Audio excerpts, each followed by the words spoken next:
Mis hermanos, bendiciones, paz y gracia en el Señor. Les habla el pastor Kleiner Duarte de la iglesia de San Gil, discípulo de Cristo. Y hoy tengo la oportunidad para compartir con ustedes a la iglesia de discípulos de Cristo de Bucaramanga, la sede de Pablo VI. Mis hermanos, hoy vamos a Proverbios capítulo 3, versículo 9 al 10. Dice nuestro texto: honra a Jehová con tus bienes y con las primicias de todos tus frutos, y serán llenos tus graneros con abundancia, y tus lagares rebosarán de mosto. Honra a Jehová. La palabra honra aquí se refiere a un temor reverente. Y qué bueno es, porque cuando miramos Proverbios, el tema central es que el principio de la sabiduría es el temor a Jehová. Cuando honramos a Dios, mostramos temor a Él, un temor reverente. Lo honramos también con respeto, con alabanza. De honrar también es dar gloria, dar loor, dar honor a aquel Dios que es vivo para nosotros. Y aquí, en este versículo 9, nos muestra que honramos a Dios con nuestros bienes. Hay muchas maneras de honrar a Dios, pero aquí el texto es preciso al decir que lo honramos también con nuestros bienes. Mis hermanos, ¿cómo honramos a Dios con nuestros bienes? Lo honramos con nuestros diezmos, lo honramos con nuestras ofrendas. Por ejemplo, cuando diezmamos, estamos honrando a este Dios vivo y lo estamos reconociendo como nuestro Rey. En el Antiguo Testamento, por ejemplo, cuando un pueblo era pequeño y se veía desprotegido, que estaba en riesgo de que sus enemigos los pudieran atacar, este pueblo pequeño, este pueblo débil, pedía la ayuda de un reino más fuerte. Y la manera en la que este pueblo débil reconocía el apoyo de este reino fuerte era dando sus diezmos, honraban al rey de esa manera. Una manera de decir: nos sujetamos a ti y te somos fieles. Pero cuando aquel reino dejaba de dar el diezmo, de inmediato ese reino más fuerte quitaba su protección o los atacaba. Mis hermanos, cuando nosotros reconocemos que Dios es el Rey de nuestras vidas, el Rey de todo, que nos da todo, lo reconocemos con nuestros diezmos. Es una manera de reconocer que Él es quien nos protege de la escasez, nos protege de que nada nos falte, nos protege la salud, la enfermedad. Esto no estoy diciendo, mis hermanos, que el creyente no se puede enfermar o que no le puede pasar nada. Pero cuando damos nuestro diezmo, estamos reconociendo que nuestro Dios es el Rey de todo lo que Él nos da. Y lo estamos honrando de esta manera.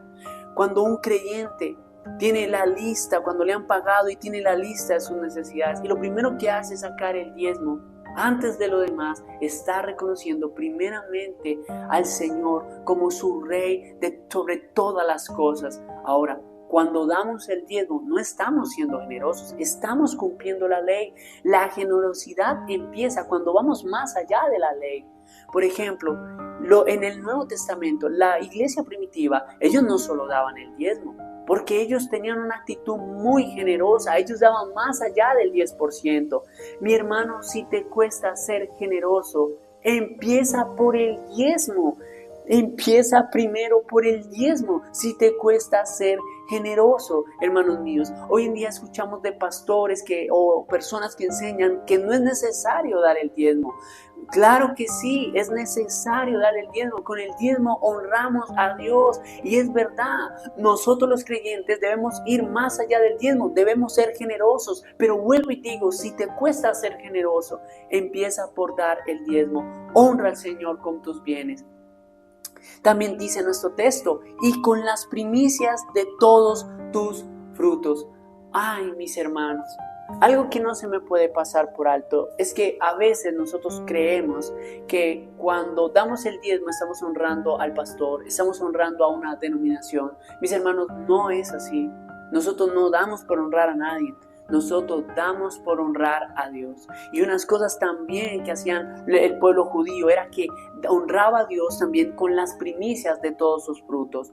¿Cómo así? ¿Qué quiere decir esto? Que ellos daban lo primero de sus frutos, lo primero de sus ganados, también presentaban al primogénito de sus hijos, y todo eso lo hacían en unos días de fiesta. Pero, queridos hermanos, ¿por qué el pueblo judío hacía esto en aquel entonces?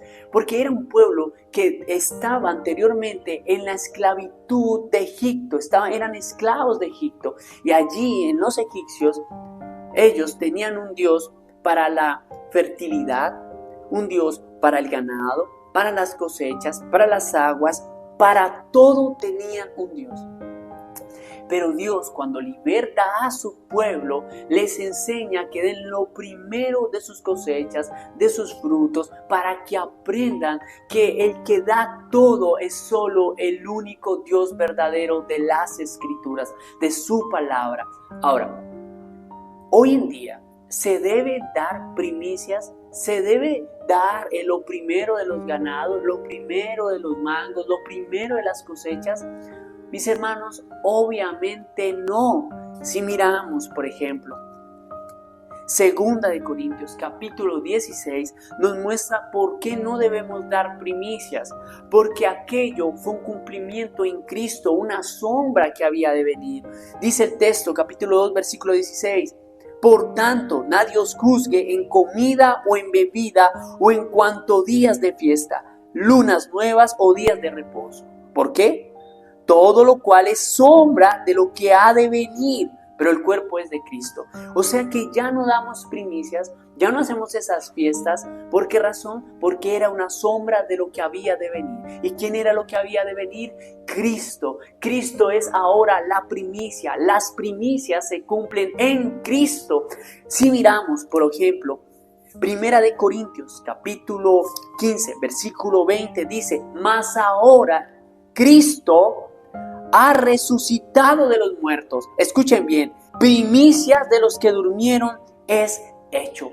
Cristo es la primicia para nosotros. El pueblo judío daba lo primero de sus frutos, pero Dios, que es generoso, el Dios Padre, generoso para con todo el mundo, dio a su Hijo para salvación, al primogénito de los cielos y de la tierra para salvación nuestra. Nosotros no celebramos hoy en día las primicias de los mangos o de los ganados. Ahora, cada día nosotros celebramos la primicia de nuestra salvación, la cual es Cristo, porque las primicias se cumplen en Cristo. Oh, mis hermanos, en aquel entonces, en el Antiguo Testamento, es que ellos daban lo primero de sus frutos porque no había dinero, porque no había plata. Había dinero, había plata. Ellos habían salido de Egipto con un gran botín de oro, queridos hermanos.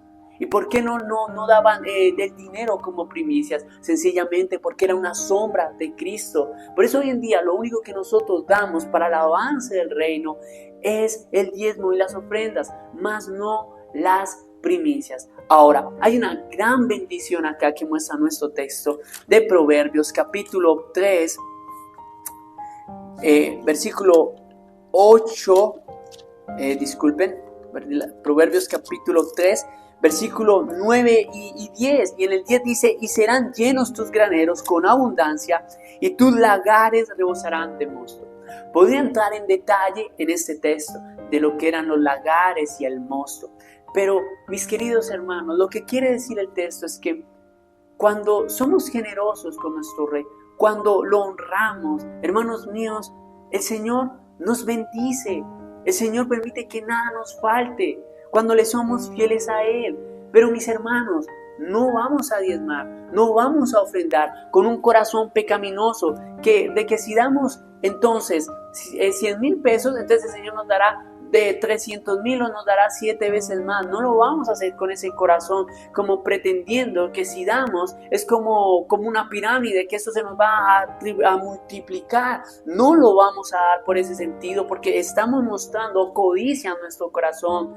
Damos sencillamente por generosidad, aunque es verdad, el Señor nos cuida, nos guarda, nos bendice, Él es generoso con nosotros, pero no vamos a dar nuestro dinero al Señor esperando algo a cambio. Oh, hermanos, y recordemos que Dios ama al dador alegre. Debemos dar con alegría, con regocijo, porque lo estamos dando a nuestro Rey. Mis hermanos, bendiciones, paz y gracia en el Señor.